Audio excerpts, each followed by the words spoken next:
을 취하여 개들에게 던짐이 마땅치 아니하니라. 세상에 이런 말씀이 어디 있어요? 예수님이 그렇게 인간을 모욕하시나? 예, 그 예수님이 그렇게 하셨는데 뭐 어떻게 하겠어요 우리가? 근데 그 다음 말씀 때문에 우리 예수님께서 그런 의도로 이렇게 말씀하셨구나. 여인을 공격하신 게 아니에요. 주변에 있는 제자들을 가르치신 거지. 너희들 이 여인을 인간 취급 안 하지? 잘 봐, 이렇게 말씀하시는 거예요. 이 여인의 태도를 잘 봐. 뭐라고 말하는지. 그 여인이 어떻게 반응했나요? 주여, 무슨 말씀이십니까? 아니죠. 주여, 옳소이다. 주여, 옳소이다. 그런데 그 개들도 제 주인의 상에서 떨어지는 부스러기를 먹나이다. 이해되시죠? 그 여인의 마음이 이해되십니까? 이해되시기를 바라요. 그 간절함, 포기하지 않는 그 믿음, 예수님만을 향한 그 열정, 배우라는 거예요. 제자들더러. 너희들 이만큼 있어, 열정이. 너희들 이만큼 너희들의 예수, 너희들의 선생이신 나에게 집중하고 있어. 이렇게 말씀하시는 거예요. 그리고 선포하셨어요. 이 여인, 여자요.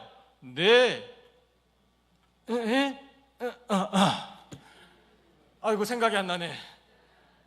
깜빡깜빡해요. 제가 요즘에 큰일 났네요. 뭐죠? 할렐루야. 우리 교회 성도님들 수준 높으셔요. 우리 같이 외쳐보죠. 여자요. 다 같이 여자요. 다 같이 여자요. 내 믿음이 크도다. 할렐루야. 예수님께서 칭찬하신 사람들은 믿음이 큰 사람들이에요. 믿음이 크니 이방인이면 어떻고, 인간 취급 못 받으면 어떻고, 남들이 개라고 놀리면 어떻고, 무슨 상관 있어요? 예수님이 인정해 주십니다. 믿음이 클 때 예수님이 인정해 주시는 거예요. 우리에게 믿음이 회복되기를 축복합니다. 그래야 살 길이 열려요.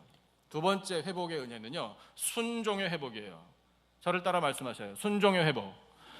믿음과 순종은 같이 가는 거예요. 분리될 수가 없어요. 믿으면 순종이에요. 순종하는 사람에게는 믿음이 있는 거예요. 불순종하십니까? 순종하십니까? 왜 대답에 자신이 없으셔요? 여러분, 하나님께서 들으신다 생각하시고 말씀해 보세요. 불순종하십니까? 순종하십니까? 그러면 믿음이 있는 겁니다. 하나님께서 인정해 주십니다. 믿는데 순종은 생각 좀 해보겠습니다. 말이 좀 그렇지만 우리 그냥 편한 말로 아기가 딱딱 맞아야 저는 순종하겠습니다. 정확하게, 빈틈없이 시간과 계획과 이 모든 것들, 여건과 이런 것들이 딱 들어맞을 때 순종하겠습니다. 나쁜 건 아니겠지만은 정말 믿음이 있으면요, 여러분, 하나님이 말씀하시면 그냥 즉각적으로 순종하는 거예요. 순종에는 시간이 필요한 게 아니에요. 순종에는 생각 좀 해보고가 아니에요. 여러분, 예수님께서 나를 따르라 그러셨잖아요. 그 사람들의 반응이 달라요. 나를 따르라 했을 때 잠깐 가서 장례 좀 치러야 합니다. 인사를 드리고 와야 합니다. 우리 부모님 돌봐야 합니다. 아버지 일 가서 해결해 드리고 와야 합니다. 그렇게 말한 사람들, 그 순종 아직 부족하다 라고 평가하셨어요. 그런데 어떤 사람들을 데리고 사역하셨나요? 나를 따르라. 그 말씀 들은 즉시로 일어나 따르니라. 그 사람들과 함께 사역하신 거예요. 여러분, 즉시로 순종하십시다. 즉시로 순종할 때 길이 열려요. 이 사람들요, 순종 안 했어요. 애굽으로 가지 마라. 불순종했어요. 왜 애굽으로 가지 말라고 하시나? 마음속에 그런 불만이 나왔겠죠. 애굽이 지금 살 길인데, 애굽이 안전한데, 애굽이 피난처인데 왜 하나님 가지 말라고 하시나? 여기 머물러 있으라. 여기 머물러 있다간 다 죽는데. 불신앙이니까 불순종이에요. 아주 초지일관이에요. 멸망하려고 작정한 사람들 같아요. 기도를 부탁이나 하지 말지. 저는 이렇게 보여요. 불순종할 거면 나 믿는다라고 말이나 하지 말지. 순종하겠다라고 결단했었거든요, 이 사람들이. 무슨 말씀을 하시든지 간에, 우리 뜻에 좋든 좋지 않든 간에 순종하겠습니다라고 말까지 해놓은 사람들이 완전 불순종이에요. 가지 말라니까? 이 사람들이 불순종할 때 어떻게까지 했는가 하면 이 4절과 7절 말씀을 보면 하나님께서 이렇게 표현하고 계시는데요. 우리 4절과 7절 두 절 말씀 같이 읽어보죠. 4절 먼저 읽어보겠습니다. 4절 다 같이 한 목소리로 시작. 이에 가레야의 아들 요하난과 모든 군 지휘관과 모든 백성이 유다 땅에 살라 하시는 여호와의 목소리를 순종하지 아니하고, 이렇게 하나님이 평가하시고요. 7절도요. 다 같이 시작. 애굽 땅에 들어가 다바네스에 이르렀으니 그들이 여호와의 목소리를 순종하지 아니함이러라. 아멘. 불순종에서 우리는 순종을 배웁니다. 순종이 회복될 수 있는 은혜를 우리가 배웁니다. 이것이 하나님의 은혜예요. 불순종의 길로 나가면 멸망입니다. 심판입니다. 그러나 순종하면 구원입니다. 믿으십니까? 순종하여 나아가십시다. 여러분, 하나님께서 때로는 그래서 노우, 가지마, 그 길 아니야, 여기 머물러 있어라고 말씀하실 때 그 말씀을 들어야 돼요.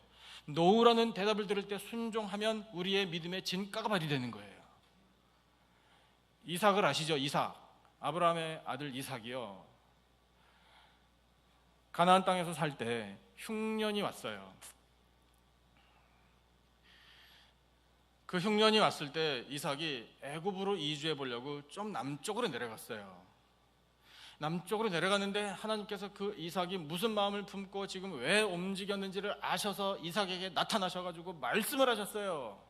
뭐라고 말씀하셨게요? 오늘 이 말씀하고 똑같아요. 애굽으로 가라, 가지 마라, 가지 마라 말씀하셨어요. 여기 내가 지시하는 곳에 너는 머물라. 내가 지시하는 곳에 머물라는 것은 약속의 땅에 있으라는 거예요. 약속의 땅에 있으면 내가 네 아버지 아브라함에게 약속했던 그 맹세했던 복을 다 너에게 주리라. 너로 말미암아 천하 만민이 복을 받으리라. 번성케 되리라. 하나님이 그 약속을 다시 확인해 주셨거든요. 여러분, 믿음이 그런 때 발휘되는 거예요.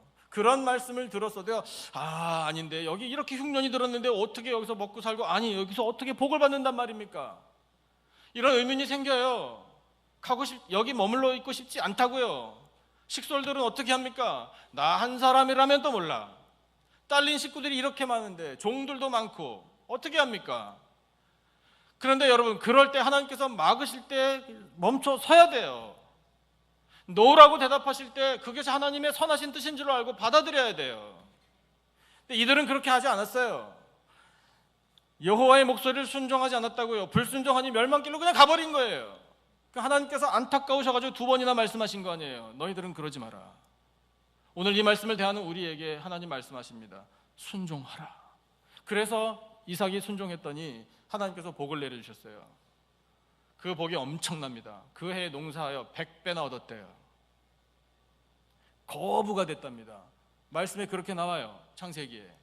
양과 소가 떼를 이루었다. 종들이 심이 많아졌다.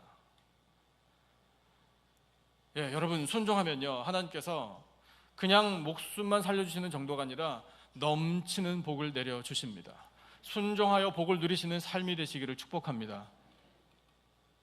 주님 말씀하시면 이런 찬양이 있어요. 찬양 가사를 한번 보시고 찬양 아시면 우리 한번 같이 처음 부분 한 2페이지 정도만 같이 찬양해 볼까요? 주님 말씀하시면 시작. 주님 말씀하시면 내가 나아가리다. 주님 뜻이 아니면 내가 멈춰서리다. 나의 가고 서는 것 주님 뜻에 있으니 오 주님 나를 이끄소서. 아멘이십니까? 여러분, 내가 가는 것, 내가 서는 것조차 하나님 뜻에 있습니다.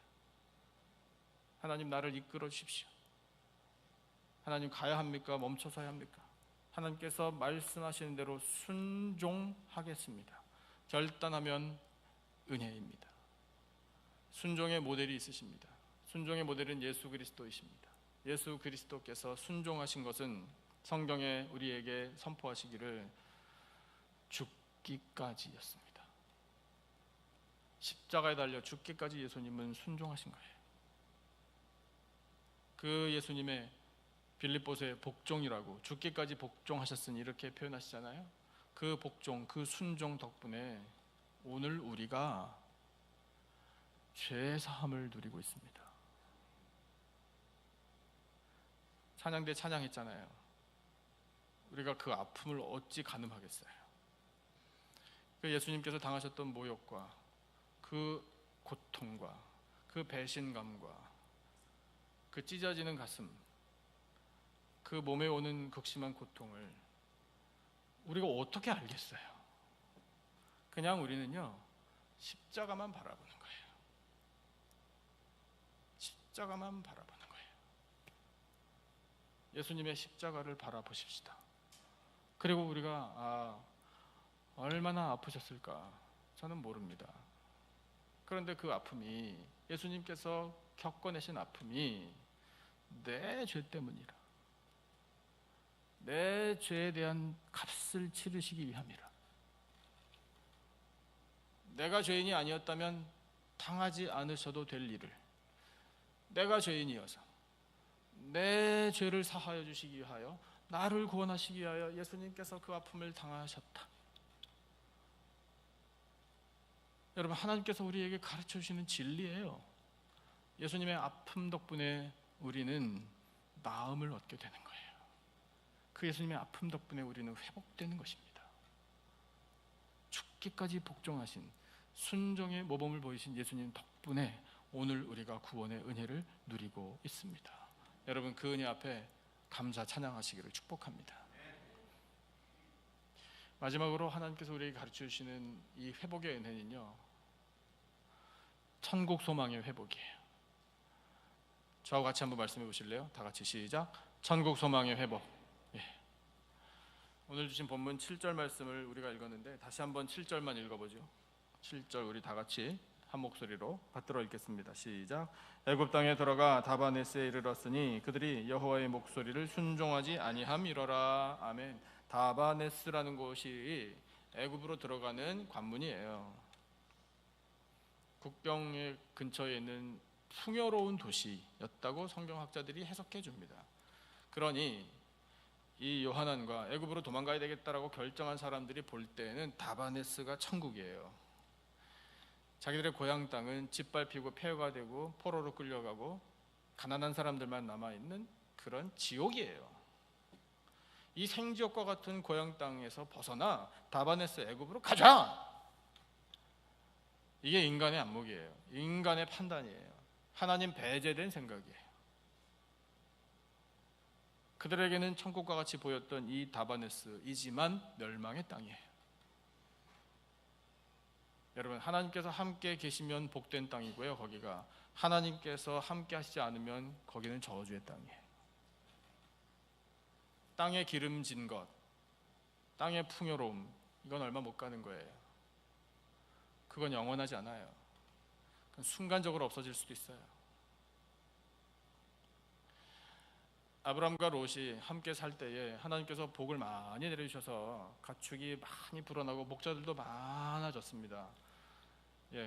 그냥 복의 복을 아브라함이 받았거든요. 근데 부족한 게 있었어요. 그렇게 복을 많이 받았는데 뭐가 부족한가? 목초지가 부족하죠. 가축이 많아지니. 그래서 목자들 간에 다툼이 일어났어요. 아브라함이 판단했어요. 이래서는 안 되겠다. 사랑하는 조카야, 네가 먼저 다른 곳을 선택해라. 그럼 내가 다른 쪽을 선택하마. 선택권을 먼저 줬죠. 그때에 이 롯이 가졌던 안목이라는 게 하나님께서 성경을 통해 우리에게 말씀해 주시는 것, 그게 뭐냐면요, 롯에게는 안목이 있기는 있었으되 그건 땅에 머무는 것이었다. 인간적인 판단이었다. 이렇게 말씀하시는 겁니다. 롯이 이렇게 눈을 들어서 저쪽 소돔과 고모라 땅이 있는 곳을 보니 여호와의 동산 같고 마치 애굽 같아 보였다. 이렇게 기록돼 있어요. 풍요롭다. 기름지다. 정말 먹을 것이 많겠구나. 저기 가면 우린 행복할 것 같다라는 인간적인 판단에 머물러 있었다. 하나님께서 우리에게 이렇게 해석해 주시는 거예요. 어떻게 됐나요? 어떻게 됐나요? 흔적도 없이 사라졌잖아요. 영원할 줄 알았죠. 하나님 안 계셔요. 아니, 하나님 안 계셨어요. 말씀도 없었어요. 멸망이에요.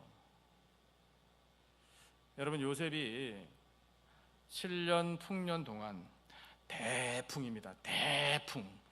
그 당시 세계 최대 최고의 나라인 애굽도 감당하지 못할 만큼 엄청난 복을 하나님께서 애굽에게 내리셨어요. 그런데 하나님이 예고하셨죠. 요셉에게 지혜 주셔서 이 다음에 7년 흉년이 올 텐데 그 흉년을 겪다 보면 이전에 있었던 7년 풍년 기억도 못할 것이라고요. 그만큼 극심한 흉년이 다가올 수 있다.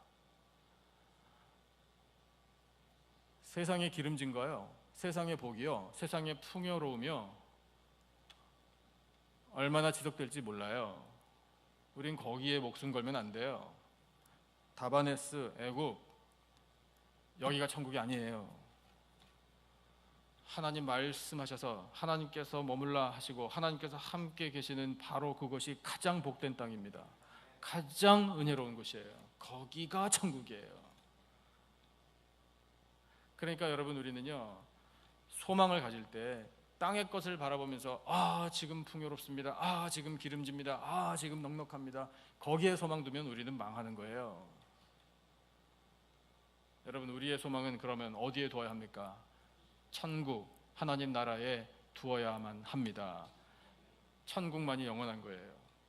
우리는 하늘 시민권자입니다. 여러분, 영원한 기쁨과 영원한 영광과 영원한 은혜가 있는 바로 그곳, 그 천국에 소망 두는 심령들이 다 되시기를 축복합니다. 그래서 고린도후서에서 우리에게 이렇게 권고하고 있어요. 믿음의 눈을 떠야 합니다. 고린도후서 4장 18절 말씀 같이 한번 읽어보겠습니다. 시작.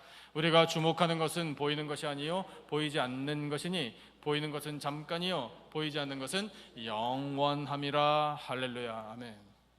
우리가 주목하는 것, 즉 우리의 관심을 둬야 할 것, 우리가 집중적으로 바라보아야 할 대상은 지금 육신의 눈으로 들어오는 이런 정보들, 그런 좋은 것, 애굽의 다바네스 같이 풍요로운 곳, 기름진 곳, 넉넉해 보이는 곳, 부자들 사는 곳, 좋은 동네, 이런 것이 아니라 믿음의 눈을 떠서 영원한 하나님 나라, 그 영원함을 바라보아야 우리는 진짜 소망을 얻을 수 있다는 거예요. 하나님께서 우리에게 이 천국 소망을 회복시켜 주실 줄로 믿습니다. 오늘 주신 말씀을 통해 우리는 사례는 부정적이지만 긍정적인 은혜를 얻게 돼요. 하나님께서 우리에게 경종을 울려주셔요. 이 사람들은 믿음이 없었느니라. 그러나 오늘 말씀을 듣는 사랑하는 자녀들아, 믿음을 갖기를 원한다. 하나님이 말씀하셔요. 여러분, 우리에게 믿음이 회복되기를 축복합니다. 또한 이들은 믿지 못했기에 자기들 고집대로 불순종했느니라, 멸망길로 갔느니라. 사랑하는 나의 자녀들아, 그렇게 되지 않기를 원한다. 하나님의 음성이에요. 여러분, 하나님 말씀에 순종하십시다. 순종하여 구원을 얻고 순종하여 복을 누리는 삶이 되시기를 축복합니다. 하나님 우리에게 말씀하셔요. 이들은 인간의 눈으로 판단하고 지금 기름진 것, 지금 풍요로운 것, 거기에 목숨을 걸었다. 거기에 소망을 두었다. 그러나 그건 소망이 아니다. 그건 멸망이다. 말씀하고 계셔요. 사랑하는 나의 자녀들아, 영원한 천국의 소망을 두라. 우리에게 말씀하고 계십니다.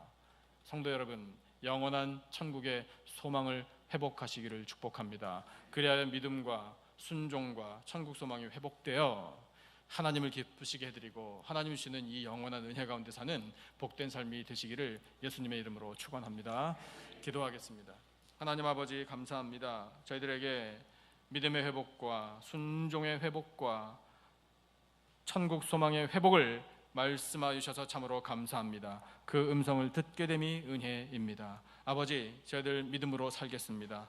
믿음을 가지고 하나님을 기쁘시게 해드리겠습니다. 순종하겠습니다. 즉각적으로 철저히 순종하겠습니다. 복을 누리게 될 줄로 믿습니다. 하나님, 이 땅에 소망 두지 않겠습니다. 영원한 하나님 나라에 소망 두겠습니다. 그 소망을 가지고 살겠습니다. 아버지, 저희들의 모든 삶을 이 영원하신 말씀, 이 진리의 말씀으로 인도하여 주시고 저희들을 구원하시기 위하여, 저희들의 죄를 사하여 주시기 위하여 죽기까지 복종하신 예수 그리스도를 바라보며 그 십자가 길을 걸어갈 때에 영원한 구원에 반드시 이르는 백성들이 되게 하여 주시옵소서.